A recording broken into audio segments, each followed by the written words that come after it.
ఈరోజు ఎగ్జామ్ ఉందని నేను మా అన్నయ్య మార్నింగ్ లేచి రెడీ అయ్యి 6:30 వరకు హాస్టల్ నుండి బయలుదేరాం. పెట్రోల్ తక్కువగా ఉందని సిఎంఆర్ కాలేజ్ దగ్గరలో ఉన్న పెట్రోల్ బంక్లో పెట్రోల్ కొట్టించి నైట్రోజన్ కొట్టిద్దామని కాసేపు వెయిట్ చేశాం. కానీ ఎవరూ రాకపోవడంతో మేము వేరే పెట్రోల్ బంక్లో నైట్రోజన్ కొట్టించాం. తర్వాత జేబీఎస్ రీచ్ అయి స్ట్రైట్గా వెళ్ళి ఉప్పల్ మరియు ఎల్బీ నగర్ని క్రాస్ చేసి విజయవాడ హైవే పైకి ఎక్కాం. అంతలో హయత్ నగర్ రైట్ సైడ్కి మా అన్న ఎగ్జామ్ సెంటర్ టీసీఎస్ అయాన్ కనిపించింది. కొంచెం ముందుకు వెళ్ళి యూటర్న్ తీసుకొని సెంటర్ దగ్గరికి వెళ్ళాం. ఎగ్జామ్ రాయడానికి చాలామంది వచ్చారు.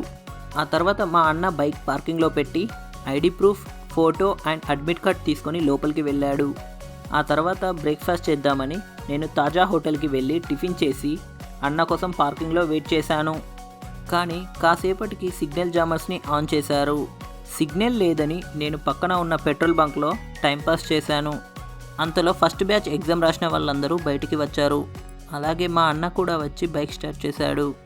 వెంటనే మేము బాలాపూర్ గణపతిని చూద్దామని బయలుదేరాం. కర్మంఘట్ రూట్ ద్వారా మేము బాలాపూర్ ఎక్స్ రోడ్ దాటి వెళ్తున్నాం. అంతలో మాకు సూపర్ థియేటర్ కనిపించింది. నేను డిప్లొమా చేస్తున్నప్పుడు ఎక్కువగా మా ఫ్రెండ్స్తో ఇక్కడే సినిమాలు చూసేవాళ్ళం.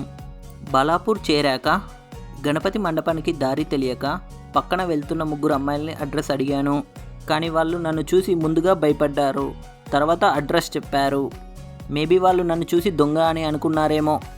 ఆ తర్వాత బండి పార్కింగ్ లాట్లో పెట్టి గణపతి మండపానికి నడుచుకుంటూ వెళ్ళాం.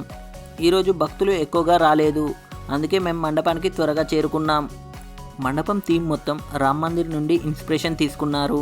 సెట్ మాత్రం చాలా బాగా వేశారు. ఈరోజు గణపతిని దర్శించుకోవడానికి స్కూల్ పిల్లలు కూడా వారి టీచర్స్తో వచ్చారు. ముందుగా మేము కొన్ని ఫొటోస్ తీసుకొని మండపం లోపలికి ఎంటర్ అయ్యాం.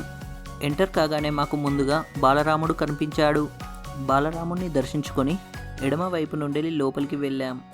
నేను అన్న గణపతిని దర్శించుకొని 20 నిమిషాల పాటు మండపంలో ఉండి దేవుడి ఫొటోస్ అండ్ వీడియోస్ తీసుకున్నాం. గణపతి కాన్సెప్ట్ మాత్రం నాకు చాలా బాగా నచ్చింది. నేను మొదటిసారి బాలాపూర్ గణపతిని లైవ్లో చూశాను. గణపతి తలపైన సముద్ర మంథనం జరుగుతుంది. ఒక పక్క రాక్షసుల్ని, మరోవైపు దేవుళ్ళని కూడా చూడవచ్చు. తర్వాత ప్రసాదం తీసుకొని మేము బయటికి వచ్చాం. మా అన్న చార్మినార్ దగ్గరే కాబట్టి వెళ్దామని అన్నాడు. వెంటనే పార్కింగ్కి వెళ్ళి బైక్ తీసుకొని చార్మినార్ వైపు బయలుదేరాం. పూల్బాగ్ దారిలో బ్రిడ్జ్ కన్స్ట్రక్షన్ జరుగుతుంది కాబట్టి రోడ్ పూర్తిగా తవ్వారు. అందుకే మెల్లిగా అక్కడి నుండి నేను డిప్లొమా చేస్తున్న టైంలో ఉన్న హాస్టల్కి బయలుదేరాం. ఇదే మా హాస్టల్లో కాసేపు కూర్చొని మళ్ళీ చార్మినార్కి స్టార్ట్ అయ్యాం. చార్మినార్ దగ్గర పార్కింగ్లో బైక్ పార్క్ చేసి నడుస్తూ చార్మినార్ దగ్గరికి వెళ్ళాం. చార్మినార్తో కొన్ని ఫొటోస్ దిగి పక్కన ఉన్న భాగ్యలక్ష్మి అమ్మవారిని దర్శించుకున్నాం. కాసేపు చార్మినార్ చుట్టూ తిరిగి అక్కడ ఉన్న గన్నా జ్యూస్ని తాగాం. ఆకలేస్తుందని అఫ్జల్గంజ్ మీదుగా వెళ్ళి కోటికి రీచ్ అయ్యాం. అక్కడున్న ఫాస్ట్ ఫుడ్ సెంటర్ లోపలికి వెళ్ళి తినడానికి మంచూరియాని ఆర్డర్ చేశాం. కాసేపటికి మా ఆర్డర్ రానే వచ్చింది. కానీ టేస్ట్ మాత్రం చెండాలంగా ఉంది. తీసుకున్నాక తినక తప్పదు కాబట్టి పూర్తిగా తినేసా. తర్వాత బిల్ కట్టేసి హాస్టల్ రిటర్న్ అయ్యాం. మరో వ్లాగ్తో మళ్ళీ కలుద్దాం. Thanks for watching. Bye bye.